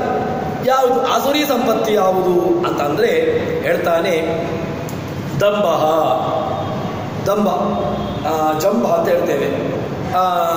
ತನ್ನಲ್ಲಿ ವಾಸ್ತವಿಕವಾಗಿ ಅದಿಲ್ಲ, ಆ ವಾಸ್ತವಿಕವಾಗಿ ಇಲ್ಲದನ್ನು ಪ್ರದರ್ಶನ ಮಾಡುವಂತಹದ್ದು ದಂಭ. ತನ್ನಲ್ಲಿ ವಾಸ್ತವಿಕವಾಗಿ ಜ್ಞಾನ ಇಲ್ಲ, ಜ್ಞಾನವಿಲ್ಲದಿದ್ದರೂ ಕೂಡ ತಾನು ಜ್ಞಾನಿ ಅಂತ ಅದನ್ನು ನಾಲ್ಕು ಜನರು ನನ್ನನ್ನು ಜ್ಞಾನಿ ಅಂತ ಅನಿಸಿಕೊಳ್ಬೇಕು. ಅದಕ್ಕೋಸ್ಕರ ಏನು ಮಾಡುವಂಥದ್ದು, ಒಂದು ದೊಡ್ಡ ವೇದಿಕೆಯ ರೀತಿಯಲ್ಲಿ ಸೃಷ್ಟಿ ಮಾಡಿ ತನಗೆ ತಾನೇ ಸೃಷ್ಟಿ ಮಾಡಿಕೊಂಡು ಅದನ್ನು ಪ್ರದರ್ಶನಕ್ಕೋಸ್ಕರ ಇಡುವಂತಹದ್ದು. ಇದು ಆಸುರಿ. ಇದು ಆಸುರಿ ಗುಣದ ಸ್ವಭಾವ. ಅದನ್ನು ಯಾವತ್ತೂ ಕೂಡ ಜ್ಞಾನ ಉಂಟ ಇರಲಿ, ಅದನ್ನು 4 ಜನರಿಗೆ ಉಪಯೋಗವಾಗ್ತಾ ತಿಳಿಸು. ಯಾರಿಗೆ ಬೇಕೋ ಅವರಿಗೆ ಹೇಳಬೇಕು, ಅದರಿಂದ ಕರ್ತವ್ಯ. ಯಾಕೆ ಕೃಷ್ಣನ ನಿಯಮನೇ ಅಂತದ್ದು ಹೇಳಿದ್ದೇ ಅದು. ಜ್ಞಾನ ಅದು ನಿಂತ ನೀರಾಗಬಾರ್ದು, ಜ್ಞಾನ ಅದು ಹರಿಯುವ ನೀರಾಗಬೇಕು. ತನ್ನಲ್ಲಿ ಜ್ಞಾನ ಇದೆಯೋ ಅದನ್ನು 4 ಜನರಿಗೆ ಉಪಯೋಗವಾಗುವಂತೆ ಮಾಡಬೇಕು. 4 ಜನರಿಗೆ ಅವನು ಆ 4 ಜನರು ಮತ್ತೆ ಪುನಃ ಮುಂದೆ ಅದನ್ನು ಪ್ರವಾಹದಂತೆ ಅದನ್ನು ಹೇಳಬೇಕು. ಅದಕ್ಕೋಸ್ಕರವಾಗಿ ಜ್ಞಾನವನ್ನು 4 ಜನರಿಗೆ ಪ್ರಸಾರವನ್ನು ಮಾಡಬೇಕು. ದಂಭ, ಇನ್ನು ದರ್ಪ, ಮಿತಿಮೀರಿ ಬರೆದಂತಹ ಅದು ಮದ, ತಾನೇ ಅಂತ ಏನು ಅಹಂಕಾರ, ಆ ದರ್ಪ ಅದು ಕೂಡ ಇರಬಾರ್ದು. ಅದು ಒಂದಕ್ಕೊಂದು ಬರುವಂತಹದ್ದು. ದಂಭ ತನ್ನಲ್ಲಿ ವಾಸ್ತವಿಕವಾಗಿ ಇಲ್ಲದೇ ಇರತಕ್ಕದ್ದನ್ನು ಪ್ರದರ್ಶನ ಮಾಡಬೇಕು ಅಂತ ಹೇಳಿದರೆ ಆ ದರ್ಪ ಬೇಕು. ಯಾಕೆ ದರ್ಪವಿಲ್ಲದಿದ್ದರೆ ತನ್ನಲ್ಲಿ ಯಾವುದಿಲ್ಲವೋ ಅದನ್ನು ಪ್ರದರ್ಶನ ಮಾಡಲಿಕ್ಕಾಗೋದಿಲ್ಲ. ಈ ಅಭಿಮಾನ ಇದ್ದಾಗ, ಏನು ಮದ ಇದ್ದಾಗ ಒಂದು 4 ಜನರಿಗೆ ತಾನು ಹೇಳಬೇಕು ಅಂತ ಆ ಮದ ಇದ್ದಾಗ ಒಂದಷ್ಟು ತನಗೇನು ಗೊತ್ತಿಲ್ಲದಿದ್ದರೂ ಕೂಡ ಅದನ್ನು ಹೇಳಲಿಕ್ಕೆ ಶುರು ಮಾಡ್ತಾನೆ. ಆದ್ದರಿಂದ ಅದು ಕೂಡ ಆಸುರಿ ಸಂಪತ್ತು. ದಂಭ, ದರ್ಪ, ಅಭಿಮಾನಶ್ಚ, ಆತ್ಮ ಪ್ರಶಂಸೆ, ಅಭಿಮಾನ. 4 ಜನರ ಮುಂದುಗಡೆ ತನ್ನನ್ನು ತಾನು ಹೊಗಳುವಂತಹದ್ದು. ನಾನು ಅದನ್ನು ಮಾಡಿದೆ, ನಾನು ಇದನ್ನು ಮಾಡಿದೆ, ನನ್ನಿಂದಾಗಿ ಹೀಗಾಯಿತು, ತಾನು ಅದನ್ನು ಮಾಡಿದೆ, ಇದನ್ನು ಮಾಡಿದೆ ಅಂತ ಹೇಳಿಕೊಂಡು ಅಭಿಮಾನದ ಮಾತುಗಳನ್ನು ಹೇಳಬೇಕು. ಅದು ಯಾವ ರೀತಿಯಾಗಿರಬೇಕು ಅಂತಂದರೆ ಸ್ವಾಭಾವಿಕವಾಗಿ ಮನಸ್ಸಿನಿಂದ ಬರಬೇಕು. ಅದು ಸ್ವಾಭಾವಿಕವಾಗಿ ಮನಸ್ಸಿನಿಂದ ಹೇಗೆ ಬರಬೇಕು? ಭಗವಂತ ನನಗೆ ಸಂಪತ್ತು ಕೊಟ್ಟ, ಆ ಸಂಪತ್ತನ್ನು ಏನೋ ಅವನೇ ಮನಸ್ಸು ಕೊಟ್ಟ, ಅದನ್ನು 4 ಜನರಿಗೆ ಏನೋ ನನ್ನಿಂದ ಕೊಡ್ತಾ ಇದ್ದಾನೆ ಅಂತ ಹೇಳಿಕೊಂಡು ಇದೂ ಕೂಡ ಅದು ಪ್ರದರ್ಶನವಾಗಬಾರ್ದು. ನನಗೆ ಅದು ಯಾಕೆ ಬರುವುದಿಲ್ಲ ಅಂತಲೇ ಗೊತ್ತಿಲ್ಲ. ಭಗವಂತ ಸಹಜವಾಗಿ ಸಂಪತ್ತನ್ನು ಕೊಡ್ತಾನೆ. ಸಂಪತ್ತು ಕೊಟ್ಟಾಗ ನಾವು ಅಂದ್ಕೊಳ್ತೇವೆ ನಾನು ಮಾಡ್ತಾ ಇದ್ದದ್ದಲ್ಲ, ಭಗವಂತ ಮಾಡ್ತಾನೆ. ಆದರೆ ಆ ಮನಸ್ಸಿನ ಮೂಲೆಯಲ್ಲಿ ಒಂದು ಯಾಕೋ ಏನೋ ಕೊಟ್ಟಾಗ ನಾವು ಏನೋ ದಾನ ಕೊಡ್ತೇವೆ. ನಾವು ಕೊಟ್ಟದ್ದು ಏನೂ ಇಲ್ಲ, ಒಂದು ಸಣ್ಣದ್ದು ಏನೋ ಒಂದು ಕೊಟ್ಟೆವು ಅಂತ ಅಂದ್ಕೊಂಡ್ರೆ ಅದು ಏನಾಗ್ತದೆ ಅಂತ ಕೇಳಿದ್ರೆ ಕೊಟ್ಟದ್ದು ಅಂತ ಹೇಳಿಕೊಂಡು ನಾವೇ ಒಂದು ಅಭಿಮಾನ ಬಂದುಬಿಡ್ತದೆ. ಅದು ಭಗವಂತನೇ ಅದನ್ನು ತೆಗಿಬೇಕು. ಆ ಅಭಿಮಾನವನ್ನು ಯಾವತ್ತೂ ಕೂಡ ಇಟ್ಕೊಳ್ಳಬಾರದು. ಭಗವಂತನಿಗೆ ಕೊಟ್ಟ ಸಂಪತ್ತನ್ನು ದುಡಿಯುವಂತಹ ಆ ಮನಸ್ಸನ್ನು ಕೊಟ್ಟ, ಭಗವಂತ ಮನಸ್ಸನ್ನು ಕೊಟ್ಟು ಅದಕ್ಕೆ ಬೇಕಾಗಿರ್ತಕ್ಕಂತಹ ಆ ಸಂಪತ್ತನ್ನು ಅವನೇ ನನಗೆ ಕೊಟ್ಟ, ತನ್ಮೂಲಕವಾಗಿ ಅದನ್ನು 4 ಜನರಿಗೆ ಹಂಚುವಂತೆ ಅವನೇ ಮಾಡಿದ್ದು ಏನು ಅಂತ ಹೇಳಿಕೊಂಡು ಈ ಭಾವನೆ ಅದು ಮನಸ್ಸಲ್ಲಿ ಬಂತು ಅಂತ ಹೇಳಿದ್ರೆ ಆವಾಗ ಅದು ಆ ಸಾತ್ವಿಕ ಸಂಪತ್ತು. ಇಲ್ಲದಿದ್ದರೆ ಆ ಸಂಪತ್ತು ಅದು ಆಸುರಿ ಸಂಪತ್ತು ಅಂತ ಅನಿಸಿಕೊಳ್ಳದೆ. ಆ ಅಭಿಮಾನಶ್ಚ, ಕ್ರೋಧ, ಆ ಕ್ರೋಧವೂ ಇರಬಾರ್ದು. ಪಾರುಷ್ಯಮೇವಚ, ಇನ್ನು ನಿಷ್ಠುರತೆ, ಆ ಕಣ್ಣಿಗೆ ಕೈ ಹಾಕಿ ಮಾತಾಡುವುದು ಅಂತ ಹೇಳ್ತೇವೆ, ಅದು ಇರಬಾರ್ದು. ಯಾಕೆ ಅಂತ ಕೇಳಿದ್ರೆ ನಿಷ್ಠುರತೆ ಇರಬೇಕು. ಅದು ಎಲ್ಲಿರಬೇಕು ಅಲ್ಲಿರಬೇಕು. ಭಗವಂತನ ದ್ವೇಷಗಳಲ್ಲಿ ನಿಷ್ಠುರತೆ ಅದು ಇರಲೇಬೇಕು. ಯಾಕೆ ಅವರು ಯಾವತ್ತು ಭಗವಂತನ ಅಸ್ತಿತ್ವವನ್ನು ಅವರು ಅದರಲ್ಲಿ ಒಪ್ಪಿಕೊಳ್ಳೋದಿಲ್ವೋ ಅದು ಆವಾಗ ನಾವು ಕೂಡ ಅವರಲ್ಲಿ ಅಷ್ಟೇ ನಿಷ್ಠುರರಾಗಿ ಇರಲೇಬೇಕು. ಅದು ಅದರಲ್ಲಿ ಯಾವುದೇ ರೀತಿಯಾಗಿ ದೋಷ ಇಲ್ಲ. ಮತ್ತು ನಿಷ್ಠುರತೆ ಅದು ಎಲ್ಲಿ ಅಂತ ಕೇಳಿದ್ರೆ ಯಾರು ಪಾಪ ಸಹಜವಾಗಿ ತಗ್ಗಿ ಬಗ್ಗಿ ಇರ್ತಾನೆ, ಭಗವಂತನನ್ನು ಕಂಡಾಗ ಅಥವಾ ಜ್ಞಾನಿಗಳನ್ನು ಕಂಡಾಗ ಒಂದು ಆ ಜ್ಞಾನವಿಲ್ಲದಿದ್ದರೂ ಕೂಡ ಅವರಲ್ಲಿ ಆ ತಗ್ಗುವಿಕೆ, ನನಗೇನೂ ಗೊತ್ತಿಲ್ಲ, ನೀವು ತಿಳ್ಕೊಂಡವರು, ನನಗೆ ಆ ಸ್ವಲ್ಪ ಆದರೂ ಈ ಜನ್ಮದಲ್ಲದಿದ್ದರೂ ಕೂಡ ಮುಂದಿನ ಜನ್ಮದಲ್ಲಾದರೂ ಕೂಡ ಭಗವಂತನ ಜ್ಞಾನವನ್ನು ತಿಳ್ಕೊಳ್ಳುವಂತಹ ಆ ಅನುಗ್ರಹವನ್ನು ನಿಮ್ಮ ಮೂಲಕವಾಗಿ ಭಗವಂತ ಮಾಡಲಿ ಅಂತ ಹೇಳಿಕೊಂಡು ಆ ತಗ್ಗುವಿಕೆ ಇದು ಉಂಟು ಅಂತಾದರೆ ಒಬ್ಬ ವ್ಯಕ್ತಿಯಲ್ಲಿ ಅವನು ತುಂಬ ಅಧ್ಯಯನ ಮಾಡಿರತಕ್ಕಂತಹ ವ್ಯಕ್ತಿಗಿಂತಲೂ ಕೂಡ 1000 ಪಟ್ಟು ಮುನುಮಿಗಿಲು. ಯಾಕೆ ಅಂತಂದರೆ ಆ ತುಂಬ ಅಧ್ಯಯನ ಮಾಡಿರ್ತಕ್ಕಂಥವನಿಗೆ ಈ ಜ್ಞಾನ ಇರೋದಿಲ್ಲ. ಅವನಿಗೆ ಏನಿರ್ತದೆ ಅಂತಂದರೆ, ನಾನು ತುಂಬ ಅಧ್ಯಯನ ಮಾಡಿದವನು, ನನಗೆ ಎದುರು ಬೇಕು, ನನಗೆ ಪಂಕ್ತಿಯಲ್ಲಿ ನನ್ನನ್ನು ಮೇಲುಗಡೆ ಕೂರಿಸಬೇಕು, ಹೀಗೆ ನಮಗೆ ಆ ದುರಭಿಮಾನ ಅದು ನಮ್ಮನ್ನು ಬಾಧಿಸ್ತದೆ. ಆ ಮನಸ್ಸಿನ ಆ ಒಂದು ಕೆಟ್ಟ ಚಾಪಲ್ಯ ಅದು ನಮ್ಮನ್ನು ಬಾಧಿಸಿ ಈ ರೀತಿಯಾಗಿ ನಮ್ಮನ್ನು ಅವನತಿಗೆ ಎತ್ಕೊಂಡು ಹೋಗ್ತದೆ. ಅದಕ್ಕೋಸ್ಕರವಾಗಿ ಆ ಬುದ್ಧಿಯನ್ನು ದೇವರಲ್ಲಿ ಪ್ರಾರ್ಥನೆ ಮಾಡಬೇಕು. ಯಾವ ಕಾಲಕ್ಕೂ ಕೂಡ ಭಗವಂತ ನೀನು ಮನಸ್ಸು ಕೊಟ್ಟರೆ ಇಂತಹ ಮನಸ್ಸನ್ನು ಯಾವತ್ತೂ ಕೊಡಬೇಡ ಅಂತ ಹೇಳಿಕೊಂಡು ಆ ಪ್ರಾರ್ಥನೆಯನ್ನು ನಾವು ಮಾಡಬೇಕು. ಇನ್ನು ಪಾರುಷ್ಯ ಕಠಿಣ, ತನ್ನ ಮಾತಿನಲ್ಲಿ ಪಾರುಷ್ಯ ಅಂತ ಹೇಳಿದ್ರೆ ಒಬ್ಬನಿಗೆ ನಿಷ್ಠುರ ಆಗುವಂತೆ, ಒಬ್ಬನಿಗೆ ಅದರಿಂದ ಮನಸ್ಸಿಗೆ ನೋವಾಗುವಂತೆ ಮಾತನಾಡುವಂತಹದ್ದು ಅದು ಇರಬಾರ್ದು. ಅಜ್ಞಾನ ಅದು ಉಂಟು, ಅದು ಏನು ಮಾಡಲಿಕ್ಕಾಗೋದಿಲ್ಲ. ನಾವು ಹುಟ್ಟಿದಾಗಲೇ ಅದು ಬಂದಿರತಕ್ಕಂತಹದ್ದು ಅಜ್ಞಾನ. ಅಜ್ಞಾನ ಅದು ಹೋಗ್ತದ ಅಂತ ಕೇಳಿದ್ರೆ ಅದು ಒಂದೇ ಸಲಕ್ಕೇನು ಹೋಗುವಂಥದ್ದಲ್ಲ. ಯಾಕೆ ಹೋಗೋದಿಲ್ಲ ಅಂತ ಹೇಳಿದ್ರೆ ಅದು ಭಗವದ್ದತ್ತವಾಗಿರ್ತಕ್ಕಂತಹದ್ದು ಎಲ್ಲಿಯೋ ಸ್ವಲ್ಪ ಮಟ್ಟಿಗೆ ಹೋಗ್ಬೋದಷ್ಟೇ. ಆದರೆ ಆ ಅಜ್ಞಾನ ತಾನು ಅಜ್ಞಾನಿ ಅಂತ ಹೇಳಿಕೊಂಡು ಅದೇ ಇದರಲ್ಲಿ ಕೋಪದಲ್ಲಿ ಇರಬಾರ್ದು. ಸ್ವಲ್ಪವಾದರೂ ಕೂಡ ಭಗವಂತನ ತಿಳಿಯುವಲ್ಲಿ ತನ್ನ ಪ್ರಯತ್ನವನ್ನು ಮಾಡಬೇಕು. ಅಜ್ಞಾನ ಚಾಭಿಜಾತಸ್ಯ, ಈ ಅಜ್ಞಾನ ಅದಿರಬಾರ್ದು. ಇದೆಲ್ಲವೂ ಕೂಡ ಸಂಪದ ಮಾಸುರಿ. ಇದೆಲ್ಲ ಸಂಪತ್ತು ಯಾವುದು ಗೊತ್ತುಂಟ? ಇದೆಲ್ಲವೂ ಕೂಡ ಆಸುರಿ ಸಂಪತ್ತುಗಳು. ಈ ಆಸುರಿ ಸಂಪತ್ತನ್ನು ನಮ್ಮಿಂದ ನಾವು ಹೋಗಲಾಡಿಸಿಕೊಳ್ಬೇಕು. ಇದು ಯಾವತ್ತೂ ಕೂಡ ನಮ್ಮಲ್ಲಿ ಹತ್ತಿರವೂ ಬರದೆ ನಾವು ಇದನ್ನು ಮಾಡಬೇಕು. ಅದು ಹತ್ತಿರವೂ ಬರದಂತೆ ಅಂತ ಹೇಳಿಕೊಂಡು ಅದು ಕೂಡ ಅದು ದೇವರಲ್ಲಿಯೇ ಪ್ರಾರ್ಥನೆ ಮಾಡಬೇಕು. ದೇವರಲ್ಲಿ ಪ್ರಾರ್ಥನೆಯನ್ನು ಮಾಡಿ, ದೇವರೇ ಈ ರೀತಿಯಾಗಿರ್ತಕ್ಕಂತಹ ಆ ಕೆಟ್ಟ ಅಭಿಮಾನ, ಕೆಟ್ಟ ಆಗ್ರಹವನ್ನು ಯಾವತ್ತೂ ಕೂಡ ಕೊಡಬೇಡ ಅಂತ ಹೇಳಿಕೊಂಡು ಅವನಲ್ಲಿ ಪ್ರಾಮಾಣಿಕವಾಗಿ ಪ್ರಯತ್ನವನ್ನು ನಾವು ಪ್ರಾರ್ಥನೆಯನ್ನು ಮಾಡಬೇಕು ಅಂತ ಹೇಳ್ತಾನೆ. ದೈವೀಂ ಸಂಪದಂ ಅಭಿಜಾತಃ ಅಂದರೆ ಈ ದೇವತಾ ಏನು ಸಂಬಂಧಿಯಾಗಿರ್ತಕ್ಕಂತಹ ಈ ಸಂಪತ್ತನ್ನು ಯಾರು ಹೊಂದಿದಾನೋ ಅವನು ನಿಜವಾಗಲೂ ಕೂಡ ಶ್ರೇಷ್ಠ ಅಂತ ಎನಿಸಿಕೊಳ್ತಾನೆ. ದೈವೀ ಸಂಪದ್ ವಿಮೋಕ್ಷಾಯ ನಿಬಂಧಾಯ ಅಸುರೀಮತಃ ಮಾಶುಚಃ ಸಂಪದಂ ದೈವೀ ಅಭಿಜಾತೋಸಿ ಪಾಂಡವ. ಹೇ ಪಾಂಡವ, ಹೇಳ್ತಾ ಇದ್ದಾನೆ ಅರ್ಜುನನಿಗೆ, ಈ ದೈವೀ ಸಂಪತ್ತು ಮತ್ತು ಆಸುರಿ ಸಂಪತ್ತು ಏನೇನು ಮಾಡ್ತದೆ, ಅದರ ಕಾರ್ಯ ಏನು ಅಂತಂದರೆ ಅದು ಒಂದಕ್ಕೊಂದು ನಮಗೆ ಒಂದು ಕೊಡ್ತದಂತೆ. ಏನು ಕೊಡ್ತದೆ ಅಂತಂದರೆ, ದೈವೀ ಸಂಪತ್ತು ವಿಮೋಕ್ಷಾಯ, ನಮ್ಮನ್ನು ಈ ಏನು ಬಂಧನ ಇದೆ ಅದರಿಂದ ಬಿಡುಗಡೆ ಆಗುವಂತೆ ಮಾಡ್ತದೆ. ದೈವೀ ಸಂಪತ್ತನ್ನು ನಾವು ನಮ್ಮಲ್ಲಿ ಅಳವಡಿಸಿಕೊಂಡು ಅದು ಹೇಳಲಿಕ್ಕೆ ಸುಲಭ. ದೈವೀ ಸಂಪತ್ತು ಬರಬೇಕು, ಅಭಯಂ ಸತು ಸಂಶುದ್ಧಿ ಅಂತ ಹೇಳಿಕೊಂಡು ಬಾಯಿ ಮಾತಿಗೆ ಹೇಳ್ಬೋದು. ಆದರೆ ಅದನ್ನು ತನ್ನ ನಡತೆಯಲ್ಲಿ ತಾನು ಮಾಡಬೇಕು. ಮಾಡಿದಾಗ ಏನಾಗ್ತದೆ ಅಂತ ಹೇಳಿದ್ರೆ ವಿಮೋಕ್ಷಾಯ, ನಮಗೆ ವಿಗತಃ ಮೋಕ್ಷ, ಚೆನ್ನಾಗಿ ನಾವು ಈ ಏನು ಬಂಧನದಿಂದಿದ್ದೇವೆ ಇದರಿಂದ ನಾವು ಬಿಡುಗಡೆ ಹೊಂದಿ ಭಗವಂತನ ಕಡೆಗೆ ಹೋಗ್ಲಿಕ್ಕಾಗ್ತದೆ. ನಾವೀಗ ಏನಾಗಿದೆ ಅಂತಂದರೆ, ನಾವು ಸರಪಳಿಯಲ್ಲಿ ಕಟ್ಟಲ್ಪಟ್ಟಿದ್ದೇವೆ. ಏನು ಸರಪಳಿ ಅಂತಂದರೆ ಸಂಸಾರ. ಹೇಳಲಿಕ್ಕೆ ಸುಲಭ, ಸಂಸಾರ ಅಂತ ಹೇಳಿಕೊಂಡು ಹೇಳ್ಬೋದು. ಆ ಸಂಸಾರದ ಸರಪಳಿ ಅದು ಭಗವಂತ ಕೊಟ್ಟಿದ್ದಾನೆ ನಮಗೆ. ಆ ಕೊಟ್ಟಿರತಕ್ಕ ಸಂಸಾರವನ್ನು ಅವನೇ ಕಟ್ಟಿ ಹಾಕಿದ್ದಾನೆ.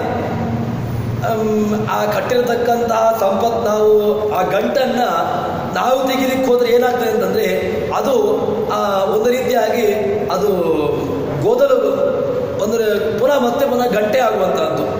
ಯಾಕೆ? ನಮಗೆ ಅದನ್ನು ತೆಗೆಯುವಂಥ ಮಾರ್ಗ ನಮಗೆ ಗೊತ್ತಿಲ್ಲ. ಭಗವಂತ ತಾನೇ ಹಾಕಿದವನು ಈ ಗಂಟನ್ನು, ಈ ಸಂಸಾರದ ಗಂಟನ್ನು ಹಾಕಿ ಮನೆ, ಮಡದಿ, ಮಕ್ಕಳು, ಈ ಮಕಾರಗಳನ್ನು ಕೊಟ್ಟು ನಮ್ಮನ್ನು ಇಲ್ಲಿ ಹಾಕಿದ್ದಾನೆ. ಇದರಲ್ಲಿ ನೀನು ಒದ್ದಾಡು ಅಂತ ಹೇಳಿದರೆ ಇಲ್ಲೇ ಇರಬೇಕು ಅಂತ ಅರ್ಥ ಅಲ್ಲ. ಮನೆ, ಮಡದಿ, ಮಕ್ಕಳು ಇದೆಲ್ಲವೂ ಕೂಡ ಅದು ಅವನ ಕಡೆಗೆ ಆಗಬೇಕು. ಅದನ್ನು ಹೇಗೆ? ಕೊಟ್ಟದ್ದು ಸರ್ವವನ್ನ ಅವನು ಕೊಟ್ಟದ್ದು ಅಂತ ಚಿಂತನೆ ಮಾಡಿ ತನ್ಮೂಲಕವಾಗಿ ಈ ಬಿಡುಗಡೆಗೆ, ಈ ಏನು ಬಂಧನ ಇದೆ ಅದರಿಂದ ಹೊರಕ್ಕೆ ಹೋಗುವಂತಹ ಮಾರ್ಗವನ್ನು ಆ ಪ್ರಯತ್ನ ಪಟ್ಟು ತಾನು ಕಂಡು ಹಿಡಿದು ಅದಕ್ಕೆ ಪ್ರಯತ್ನವನ್ನು ಮಾಡಬೇಕು. ದೈವೀ ಸಂಪತ್ ವಿಮೋಕ್ಷಾಯ, ದೈವೀ ಸಂಪತ್ತುಗಳು ನಮ್ಮನ್ನು ಬಿಡುಗಡೆಗೆ ಅದು ಮಾರ್ಗ. ನಿಬಂಧಾಯ ಆಸುರಿ, ಇನ್ನು ಆಸುರಿ ಸಂಪತ್ತುಗಳು ನಮ್ಮಲ್ಲಿ ಉಂಟು ಅಂತಾದರೆ ಒಳ್ಳೆಯದು. ಅದೇನು ಅಂತಂದರೆ ನಿಬಂಧನ, ಒಳ್ಳೆಯ ಮತ್ತೆ ಮತ್ತೆ ಪುನಃ ಆ ಏನು ಭಗವಂತ ಕೊಟ್ಟಿದ್ದಾನಲ್ವ ಸಂಸಾರವನ್ನು, ಅದು ಮತ್ತಷ್ಟು ಗಂಟು ಹಾಕಿಕೊಂಡು ಕೂತ್ಕೊಂಡು ನಾವು ಅದನ್ನು ತೆಗಿಲಿಕ್ಕೆ ನೋಡಿದ ಹಾಗೆ. ನಾವು ತೆಗಿಲಿಕ್ಕೆ ಕೂತ್ಕೊಂಡ್ರೆ ಅದು ಒಂದಕ್ಕೊಂದು ಎಲ್ಲಿಂದ ತೆಗಿಬೇಕು ಅಂತ ಗೊತ್ತಾಗೋದಿಲ್ಲ, ಯಾವುದನ್ನು ಎಲ್ಲಿಗೆ ಸೇರಿಸಬೇಕು ಅಂತ ಗೊತ್ತಿಲ್ಲ. ಅದು ಮತ್ತಷ್ಟು ಆ ಗೊಂದಲಮಯವಾಗಿ ಅದು ಬಿಡ್ತದೆ. ನಿಬಂಧಾಯ ಆಸುರೀಮತಾಹ, ಅದು ಆಸುರಿ, ಅದು ಮತ್ತೆ ಪುನಃ ನಮ್ಮನ್ನು ಅಂದಂತ ಬಸ್ಸಿಗೆ ಹಾಕಿಬಿಡ್ತದೆ. ಮೇಲಕ್ಕೆ ಸ್ವರ್ಗ ನರಕಗಳಿಗೆ ಹೋದರೆ ಮತ್ತೆ ಪುನಃ ಮೇಲಕ್ಕಾದರೂ ಬರ್ತಾನೆ ಅವನು. ಸ್ವರ್ಗದಲ್ಲಿ ತಾನು ಪುಣ್ಯ,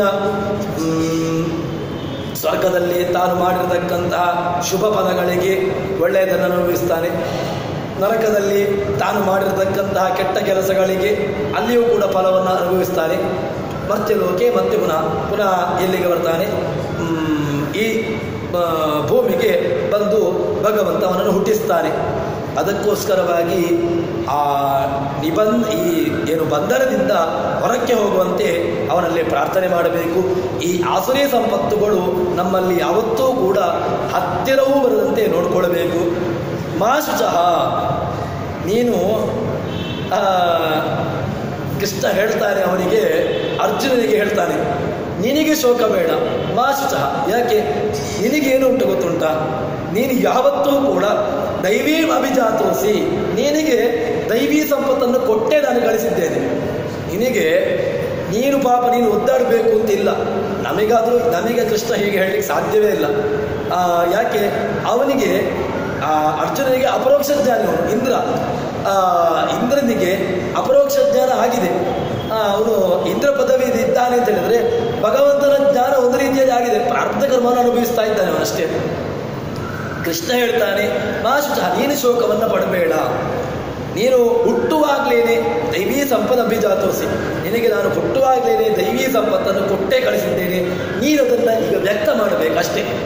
ನಿನಗುಂಟು, ಅದನ್ನು ನೀನು ಜಗತ್ತಿಗೆ ತೋರಿಸುವಂತೆ ಮಾಡಬೇಕು ಅಂತ ಹೇಳ್ತಾ ಇದ್ದಾನೆ. ಅದಕ್ಕೋಸ್ಕರ ನೀನು ಶೋಕವನ್ನು ಪಡೆಯುವಂತಹದ್ದು ಯಾಕೆ? ನೀನು ಒಳ್ಳೆಯ ಕುಲದಲ್ಲಿಯೇ ಹುಟ್ಟಿದ್ದಿ. ಇನ್ನು ಏನು ಕೌರವರ ವಂಶ ಇದ್ದರೂ ಕೂಡ ನಿನ್ನ ವಂಶ ಅದು ದೊಡ್ಡ ವಂಶವೇ. ಅದಕ್ಕೋಸ್ಕರ ನೀನು ಯಾವ ಕಾರಣಕ್ಕೂ ಕೂಡ ನನಗೆ ದೈವೀ ಸಂಪತ್ತಿಲ್ಲ ಅಂತ ಹೇಳಿಕೊಂಡು ನೀನು ಶೋಕವನ್ನು ಪಡಬೇಕಾದ್ದೇ ಇಲ್ಲ ಅಂತ ಎಂಬುದಾಗಿ ಕೃಷ್ಣ ಹೇಳ್ತಾನೆ. ಮತ್ತೆ ಕೃಷ್ಣ ಹೇಳ್ತಾನೆ, ದೌಭೂತ ಸರ್ಗೋ ಲೋಕೇಸ್ಮಿನ್ ದೈವ ಆಸುರ ಏವಚ ದೈವೋ ವಿಸ್ತರಶ ಪ್ರೋಕ್ತ ಆಸುರಂ ಪ್ರಾರ್ಥಮೇ ಶೃಣು. ಈ ಶ್ಲೋಕವನ್ನು ಆಚಾರ್ಯ ಮಧ್ವರು ಸದಾಚಾರ ಸ್ಮೃತಿಯಲ್ಲೂ ಕೂಡ ದೌಭೂತ ಸ್ವರ್ಗೋ ಲೋಕೇಸ್ಮಿನ್ ದೈವ ಆಸುರ ಏವಚ ಅಂತ ಹೇಳಿಕೊಂಡು ಅದನ್ನು ಆ ಪಾದಭಾಗವನ್ನು ಅಲ್ಲಿ ಅದನ್ನು ಉದ್ಧಾರ ಮಾಡ್ತಾರೆ. ಹೇಳ್ತಾರೆ, ದೌಭೂತ ಸರ್ಗೋ ಲೋಕೇಸ್ಮಿನ್, ಎರಡು ಸಂಪತ್ತಿದೆ. ಯಾವುದು ಸಂಪತ್ತು? ಎರಡು, ಒಂದು ದೈವೀ ಸಂಪತ್ತು, ಒಂದು ಆಸುರಿ ಸಂಪತ್ತು. ಎರಡೂ ಕೂಡ ಸೃಷ್ಟಿ. ನಮ್ಮಲ್ಲೂ ಕೂಡ ಎರಡಿದೆ. ಏನಿದೆ?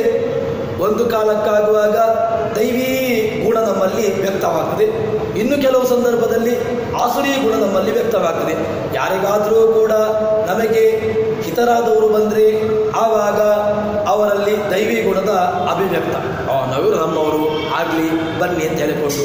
ಯಾರನ್ನ ಕಂಡ್ರೆ ನಮಗಾಗೋದಿಲ್ವೋ ಅವರಿಗಾಗುವಾಗ ಈ ಆಸುರಿ ಭಾವದ ಅಭಿವ್ಯಕ್ತ. ಇದು ಎರಡೂ ಕೂಡ ನಮ್ಮಲ್ಲಿ ಇರ್ತದೆ. ದೌಭೂತ ಸರ್ಗೋ ಲೋಕೇಸ್ಮಿನ್ ದೈವ ಆಸುರ ಏವಚ ದೈವೋ ವಿಸ್ತರಶ ಪ್ರೋಕ್ತ. ದೈವೀ ಸಂಪತ್ತನ್ನು ಹೇಳಿದ್ದೇನೆ, ಇದೇ ಇಷ್ಟೇ. ದೈವೀ ಸಂಪತ್ತು ಯಾವುದು? ಅಭಯಂ ಸತ್ತು ಸಂಶುದ್ಧಿ, ಅದೆಲ್ಲವೂ ಕೂಡ ದೈವೀ ಸಂಪತ್ತು. ನೀನು ಇನ್ನೊಬ್ಬನಿಗೆ ಅಭಯವನ್ನು ಕೊಟ್ಟುಕೊಂಡು ಅಹಿಂಸೆಯನ್ನು ಕೊಟ್ಟುಕೊಂಡು ಈ ರೀತಿಯಾಗಿ ನಿನ್ನ ಜೀವನವನ್ನು ನೀನು ಪಾಲಿಪಾಲನೆ ಮಾಡಿದಿ ಅಂತ ಹೇಳಿದ್ರೆ ನಿನಗೆ ಆವಾಗ ದೈವಿ ಗುಣಗಳು, ನಿನಗೆ ಬೇರೆ ಏನೂ ಬೇಕಾಗಿಲ್ಲ. ಸಹಜವಾಗಿ ನಿನ್ನಲ್ಲಿ ದೈವಿ ಗುಣಗಳು ನಿಮ್ಮಲ್ಲಿ ಉಂಟಾಯಿತು. ಇನ್ನು ಆಸುರಂ ಪಾರ್ಥಮೇಶ್ವರನು ಕೃಷ್ಣ ಆಸುರಿ ಸಂಪತ್ತನ್ನು, ಆಸುರಿ ಸ್ವಭಾವವನ್ನು ಹೇಳಲಿಕ್ಕೆ ಹೊರಟಿದ್ದಾನೆ. ಆ ಆಸುರಿ ಸ್ವಭಾವವು ಕೂಡ ಕೃಷ್ಣ ಹೇಳ್ತಾನೆ ಅಂತ ಹೇಳಿದ್ರೆ ಆ ಆಸುರಿ ಸ್ವಭಾವವು ತುಂಬ ಹಾಗಾದರೆ ಆ ಪ್ರಭಾವ ಬೀರುವಂತಹದ್ದು ಅಂತಾಯಿತು. ಯಾಕೆ ಅಂದರೆ ಅರ್ಜುನನಿಗೆ ಅವನಿಗೆ ಹೇಳಿರ್ತಕ್ಕಂತಹದ್ದು, ನೀನು ದೈವೀ ಸಂಪತ್ತನ್ನು ಪಡೆದುಕೊಂಡು ಬಂದವ ಅಂತ ಅವನಿಗೆ ಹೇಳಿದ ಮೇಲೆ ನಿನಗೆ ಆ ಆಸುರಿ ಸಂಪತ್ತು, ಆಸುರಿ ವಿಭಾಗವನ್ನು ಹೇಳ್ತೇನೆ ಅಂತ ಹೇಳಿದರೆ ಆ ಆಸುರಿ ವಿಭಾಗ ಅದು ಎಷ್ಟು ಪ್ರಭಾವವನ್ನು ಬೀರುವಂತಹದ್ದು ಅಂತೇಳಿ ಅದು ಕಲ್ಪನೆಯನ್ನು ನಾವು ಮಾಡಬೇಕು. ದೈವ ವಿಸ್ತರಿಸ ಪ್ರೋಕ್ತ ಆಸುರಂ ಪಾರ್ಥ, ಆಸುರವನ್ನು ನಿನಗೆ ಹೇಳ್ತೇನೆ ಪಾರ್ಥ, ಹೇಳ್ತೇನೆ ಎಂಬುದಾಗಿ ಹೇಳ್ತಾರೆ. ಪ್ರವೃತ್ತಿಂಚ ನಿವೃತ್ತಿಂಚ ಜನಾನ ವಿದುರಾಸುರಾಹ ನ ಶೌಚಂ ನಾಭಿನಾಚಾರೋ ನ ಸತ್ಯಂ ತೇಷು ವರ್ಧ್ಯತೆ.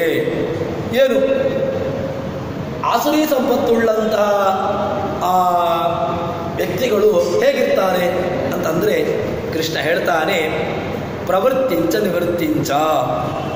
ಅವರು ಪ್ರವೃತ್ತಿ, ಯಾವುದರಲ್ಲಿ ಪ್ರವೃತ್ತಿ, ಯಾವುದು ದೈವ ವಿರುದ್ಧವಾಗಿರತಕ್ಕಂಥದ್ದಿದೆಯೋ ಅದರಲ್ಲಿ ನಮ್ಮ ಪ್ರವೃತ್ತಿ, ಯಾವುದರಲ್ಲಿ ತಮ್ಮ ಪ್ರವೃತ್ತಿಯನ್ನು ಮಾಡಬಾರ್ದು ಅದರಲ್ಲಿ ತಮ್ಮನ್ನು ತಾವು ತೊಡಗಿಸಿಕೊಳ್ತಾರೆ. ಜಾನಾಮಿ ಧರ್ಮಂ ನಚಮೇ ಪ್ರವೃತ್ತಿ ಜಾನಾಮ್ಯವ ಧರ್ಮಂ ಚಮಚಮೇ ನಿವೃತ್ತಿ ಅಂತ ಹೇಳಿಕೊಂಡು ದುರ್ಯೋಧನ ಹೇಳ್ತಾನೆ. ನನಗೆ ಧರ್ಮ ಗೊತ್ತುಂಟು, ಅದರಲ್ಲಿ ನಾನು ಪ್ರವೃತ್ತಿಯನ್ನು ಮಾಡುವುದಿಲ್ಲ. ಜಾನಾಮ್ಯಧರ್ಮ, ಅಧರ್ಮ ಗೊತ್ತುಂಟು, ಅಧರ್ಮ ಯಾವುದು ಅಂತ ಅದರಲ್ಲಿಯೇ ನಾನು ತೊಡಗಿಸಿಕೊಳ್ತೇನೆ ಅಂತ ಹೇಳಬೇಕು ಅಂತ ಆದರೆ ಅವನು ಎಷ್ಟು ಅದರಲ್ಲಿ ತತ್ಪರನಾಗಿದ್ದ ಅಂತ ನಮಗೆ ಅದರಿಂದ ಗೊತ್ತಾಗಿದೆ. ಪ್ರವೃತ್ತಿಂಚ ನಿವೃತ್ತಿಂಚ ನ ಜನಾಹ ವಿದುಹು ಆಸುರಾಹ ಜನಾಹ ನ ವಿದುಹು. ಯಾರು ಆಸುರೀ ಜನರಿದ್ದಾರೆ ಅವರು ಯಾವತ್ತೂ ಕೂಡ ದೈವೀ ಸಂಪತ್ತನ್ನು ಅವರು ಅದರಲ್ಲಿ ತಮ್ಮನ್ನು ತಾವು ತೊಡಗಿಸಿಕೊಳ್ಳುವುದಿಲ್ಲ, ಅದರಲ್ಲಿ ತಾವು ತಲೆಯನ್ನು ಹಾಕಲಿಕ್ಕೆ ಹೋಗುವುದಿಲ್ಲ. ಅದರಿಂದ ಇನ್ನು ನಶೌಚಂ ನಾಪಿನಾಚಾರ, ಸತ್ಯ ಶೌಚಾಚಾರ ಇಲ್ಲ, ಬಾಹ್ಯ ಶೌಚವೂ ಇಲ್ಲ, ಆಂತರಿಕ ಶೌಚವೂ ಇಲ್ಲ. ನಮ್ಮನ್ನು ಆಡಿಕೊಳ್ತಾರೆ. ಶೌಚ ಅದು ಯಾಕೆ ಮಾಡಬೇಕು, ಶೌಚ ಎಂಬುದು ಬೇಕಾಗಿಲ್ಲ, ಮಡಿವೆಂದು ಅಂತ ಹೇಳಿಕೊಂಡು ನೀವು ಮಾಡಬೇಕಾಗಿಲ್ಲ ಅಂತ ಹೇಳಿಕೊಂಡು ನಮ್ಮನ್ನು ತೆಗಳುತ್ತಾರೆ. ಆದರೆ ಆ ಶೌಚಾಚಾರದ ಮಹತ್ವ ಎಷ್ಟು ಅಂತ ನಮಗೆ ಗೊತ್ತಾಗ್ತದೆ. ನೀವು ಹೊರಗಿನ ಕೊಳೆಯನ್ನು ತೊಳಿಬೇಕು, ಹೌದು, ಹೊರಗೆ ಕಸ ತೊಳೆದು ನೀವು ಮಾಡಿದಾಗ ಮಾತ್ರ ಹೊರಗೆ ನಿಮಗೆ ಶುದ್ಧಿಯಾಗಿ ಕಂಡಾಗ ಒಳಗಡೆ ಅಂತಹ ಸ್ಥಳದಲ್ಲಿ ಕೂತುಕೊಂಡು ನೀವು ದೇವರನ್ನು ಸ್ಮರಣೆ ಮಾಡಿಕೊಂಡು ಆವಾಗ ನಿಮಗೆ ಮನಸ್ಸು ಪ್ರಶಾಂತವಾಗಿರ್ತದೆ. ತುಂಬ ಕೊಳಚೆ ಪ್ರದೇಶ ಅಥವಾ ತುಂಬ ನಿಮ್ಮನ್ನು ಡಿಸ್ಟರ್ಬ್ ಮನಸ್ಸಿಗೆ ನೀಡುವಂತಹ ಪ್ರದೇಶಗಳಿಗೆ ಅಲ್ಲಿ ಹೋಗಿ ನಿಮಗೆ ಧ್ಯಾನವನ್ನು ಮಾಡಿದಾಗ ಆಗೋದಿಲ್ಲ. ಯಾಕೆ ನಾವು ಕೆಲವೆಲ್ಲ ಸ್ಥಾನಗಳಿದೆ, ತಿರುಪತಿ, ಉಡುಪಿ, ಇದೆಲ್ಲ ಯಾಕೆ ನಾವು ಇಂತಹ ಕ್ಷೇತ್ರಗಳಿಗೆ ಹೋಗಬೇಕು ಅಂತಂದರೆ ಅಲ್ಲಿ ಆ ಒಂದು ವೈಬ್ರೇಷನ್ ಅಂತ ಹೇಳ್ತೇವೆ, ಆ ವೈಬ್ರೇಷನ್ ಇದ್ದಾಗ ಮಾತ್ರ ದೇವಸ್ಥಾನಗಳು ಹಿಂದಿನ ಪ್ರಾಚೀನ ಋಷಿಗಳಿಂದ ಪ್ರತಿಷ್ಠಾಪಿತವಾಗಿರತಕ್ಕಂಥ ದೇವಾಲಯಗಳು, ಮಠಮಂದಿರಗಳು ಇವೆಲ್ಲವೂ ಕೂಡ ಯಾಕೆ ಬೇಕು ಅಂತಂದರೆ ಅಂತಹ ಸ್ಥಳದಲ್ಲಿ ಹೋಗಿ ನಾವು ಧ್ಯಾನವನ್ನು ಮಾಡಿದಾಗ ಏನಾಗ್ತದೆ, ಸಹಜವಾಗಿ ಆ ಮನಸ್ಸಿನಲ್ಲಿ ಒಂದು ಏಕಾಂತ, ಆ ದೇವರಲ್ಲಿ ಏಕಾಂತ ಬುದ್ಧಿ ಬರ್ತದೆ. ಏಕಾಂತವಾಗಿ ಕೂತುಕೊಂಡಾಗ ಆ ದೇವರನ್ನು ಧ್ಯಾನ ಮಾಡತಕ್ಕಂತಹ ಬುದ್ಧಿ ಬರ್ತದೆ. ಇಲ್ಲಿಯೋ ಒಂದು ಯಾವುದೋ ಒಂದು ಮಾರ್ಕೆಟ್, ದೊಡ್ಡ ಮಾರ್ಕೆಟ್ನಲ್ಲಿ ಕೂತ್ಕೊಂಡು ನಾನು ದೇವರನ್ನು ನೋಡ್ತೇನೆ ಅಂತ ಹೇಳಿದ್ರೆ ಆಗೋದಿಲ್ಲ. ಯಾಕಾಗೋದಿಲ್ಲ, ಅಲ್ಲಿರತಕ್ಕಂಥ ಹೊರಗಿನ ನಮಗೆ ಇರತಕ್ಕಂತಹ ಆ ವಸ್ತುಗಳು ನಮ್ಮ ದೇವರಲ್ಲಿ ಮನಸ್ಸನ್ನು ಕೇಂದ್ರೀಕೃತವಾಗಿ ಬಿಡುವುದಿಲ್ಲ. ಅದಕ್ಕೋಸ್ಕರವಾಗಿ ಆ ಶೌಚವನ್ನು ತುಂಬ ಮಹತ್ವ ಕೊಟ್ಟು ಹೇಳಿದ್ದಾನೆ ಕೃಷ್ಣ. ನ ಶೌಚಂ, ಅವರಿಗೆ ಯಾರು ಆಸುರಿ ಜನರಿದ್ದಾರೆ ಶೌಚಾಚಾರ ಇಲ್ಲವೇ ಇಲ್ಲ. ನಾಪಿ ನಾಚಾರ, ಆಚಾರವಂತೂ ಇಲ್ಲವೇ ಇಲ್ಲ. ಆಚಾರಹೀನಂ ನ ಪುರಂತಿ ವೇದ, ಯಾರಿಗೆ ಆಚಾರವಿಲ್ವೋ ಅವನನ್ನು ವೇದಗಳು ಕೂಡ ಶುದ್ಧಿ ಮಾಡುವುದಿಲ್ಲ. ಆಚಾರಹೀನಂ ನ ಪುರಂತಿ ವೇದ, ಆಚಾರ ಇಲ್ಲದವನಿಗೆ ಅವನನ್ನು ವೇದ ಮಂತ್ರಗಳಿಂದಾಗಿ ಅವನನ್ನು ಶುದ್ಧಿಗೊಳಿಸ್ತೇನೆ ಇಲ್ಲ, ಆಗೋದಿಲ್ಲ. ಯಾಕೆ ಆಗೋದಿಲ್ಲ? ವೇದವೂ ಕೂಡ ಅವನನ್ನು ಶುದ್ಧಿ ಮಾಡಲಿಕ್ಕೆ ಬರೋದಿಲ್ಲ. ನಾಭಿನಾಚಾರ ನ ಸತ್ಯಂ, ಸತ್ಯ ಅದು ತನ್ನಿಂದ ದೂರ, ಅದಕ್ಕೆ ತನ್ನ ಹತ್ತಿರಕ್ಕೆ ಬರಲಿಕ್ಕೆ ಬಿಡುವುದಿಲ್ಲ. ಆ ಸತ್ಯವನ್ನು ತನಗಿಂತ ತುಂಬ ದೂರಕ್ಕೆ ಅಟ್ಟಿಬಿಟ್ಟಿದ್ದಾನೆ. ಅಂಥವನನ್ನು ಕೂಡ ಆಸುರಿ ಸಂಪತ್ತುಳ್ಳವನು. ಅಸತ್ಯಂ ತೇಷು ವಿದ್ಯತೆ, ಆ ಆಸುರಿ ಸ್ವಭಾವದ ಜನರುಗಳು ಯಾರಿದ್ದಾರೆ ಇವರು ಹೀಗಿರ್ತಾರೆ ಅಂತ ಕೃಷ್ಣ ಹೇಳ್ತಾನೆ. ಇನ್ನೊಂದಿದೆ, ಜಗತ್ತನ್ನು ಸುಳ್ಳು ಅಂತ ಹೇಳುವಂತಹದ್ದು. ಇನ್ನು ಜಗತ್ತು ಅದು ಒಂದಲ್ಲ ಒಂದು ದಿವಸ ಅದು ನಾಶವಾಗ್ತದೆ, ಅಂದರೆ ತನಗೆ ಜ್ಞಾನ ಬಂದಾಗ ಜಗತ್ತು ನಾಶವಾಗ್ತದೆ ಅಂತ ಹೇಳುವಂತಹದ್ದು. ಇದೆಲ್ಲವೂ ಕೂಡ ಒಂದು ರೀತಿಯಾಗಿ ಮಿಥ್ಯಾಜ್ಞಾನ. ಇನ್ನು ಯಾರೂ ನನಗೆ ನಿಯಾಮಕ ಇಲ್ಲ ಅಂತ ಹೇಳುವಂತಹದ್ದು, ನಾನೇ ಎಲ್ಲವನ್ನೂ ನಿಯಾಮಕ, ಎಲ್ಲರನ್ನೂ ಹತೋಟಿಯಲ್ಲಿಡುವನು ನಾನೇ ಅಂತ ಹೇಳುವಂತಹದ್ದು. ಇನ್ನು ಜಗತ್ತಿನ ಲಕ್ಷಣ ಏನು ಅಂತ ಹೇಳಿದ್ರೆ ಸತ್ವ ಅಲ್ಲ, ಅಸತ್ವ ಅಲ್ಲ, ಸದ್ಭಿನ್ನ ಅಸದ್ಭಿನ್ನ, ಸದದ್ವಿಲಕ್ಷಣ ಅಂತ ಹೇಳಿಕೊಂಡು ಏನೇನೋ ಬಾಯಿಗೆ ಬಂದಾಗೆ ಹೇಳುವಂತಹದ್ದು. ಇನ್ನು ಹೀಗೆ ಏನೇನೋ ತನಗೆ ಏನು ಮನಸ್ಸಿಗೆ ತೋಚುತ್ತದೋ ಅದನ್ನು ಹೇಳುವಂಥದ್ದು. ಇದೆಲ್ಲವೂ ಕೂಡ ಆಸುರಿ ಸಂಪತ್ತಿನ ಆಸುರಿ ಗುಣ ಸ್ವಭಾವವುಳ್ಳಂತಹ ವ್ಯಕ್ತಿಗಳ ಸ್ವಭಾವ ಅಂತ ಹೇಳ್ತಾನೆ. ಉಪನಿಷತ್ತು ಏನು ಹೇಳಿದ್ರೆ ಅಂತ ಕೇಳಿದ್ರೆ, ಸತ್ಯಸ್ಯ ಸತ್ಯಂ ಪ್ರಾಣವೈ ಸತ್ಯಂ ತೇಷಾಂ ಏಷ ಸತ್ಯಂ, ಎಲ್ಲವೂ ಸತ್ಯ, ಜಗತ್ತು ಸತ್ಯ, ಪ್ರಾಣವೈ ಸತ್ಯಂ, ಪ್ರಾಣದೇವರು ಸತ್ಯ, ತನಗಿರತಕ್ಕಂತಹ ಪ್ರಾಣವೂ ಸತ್ಯ, ಎಲ್ಲವೂ ಸತ್ಯ. ಸತ್ಯ ಅಂತ ಹೇಳಿದ ಮೇಲೆ ಅಂತಹ ಸತ್ಯವಾಗಿರತಕ್ಕಂತಹ ಜಗತ್ತನ್ನು ಸುಳ್ಳು ಅಂತ ಹೇಳಿದರೆ ಇದು ಭ್ರಮೆ ಅಂತ ಆಗಬೇಕಾಗಿದೆ. ಅದಕ್ಕೋಸ್ಕರವಾಗಿ ಯಾವತ್ತೂ ಕೂಡ ಈ ರೀತಿಯಾಗಿ ಹೇಳಬಾರದು. ಇದು ಆಸುರಿ ಸಂಪತ್ತಿನ ಇರತಕ್ಕಂತಹ ವ್ಯಕ್ತಿಯ ಸ್ವಭಾವ ಅಂತ ಹೇಳ್ತಾರೆ. ಇನ್ನು ಇದನ್ನು ಮತ್ತಷ್ಟು ತುಂಬ ಬೆಳೆಸ್ತಾರೆ. ಅದನ್ನು ನಾಳೆ ಸೇರಿದಾಗ ನೋಡೋಣ ಅಂತ ಹೇಳುವಲ್ಲಿ ಇವತ್ತಿನ ಪ್ರವಚನವನ್ನು ಶ್ರೀಕೃಷ್ಣಾರ್ಪಣವಸ್ತು. ಯಸ್ಸರ್ವಣ ಸಂಪೂರ್ಣ ಸರ್ವದೋಷವಿರ್ಜಿತ ಪ್ರೇತಾಂ ಪ್ರೇತೇವಾಲಂ ವಿಷ್ಣುರ್ಮೇ ಪರಮಸ್ಸುತ್. ಶ್ರೀಕೃಷ್ಣಾರ್ಪಣವಸ್ತು.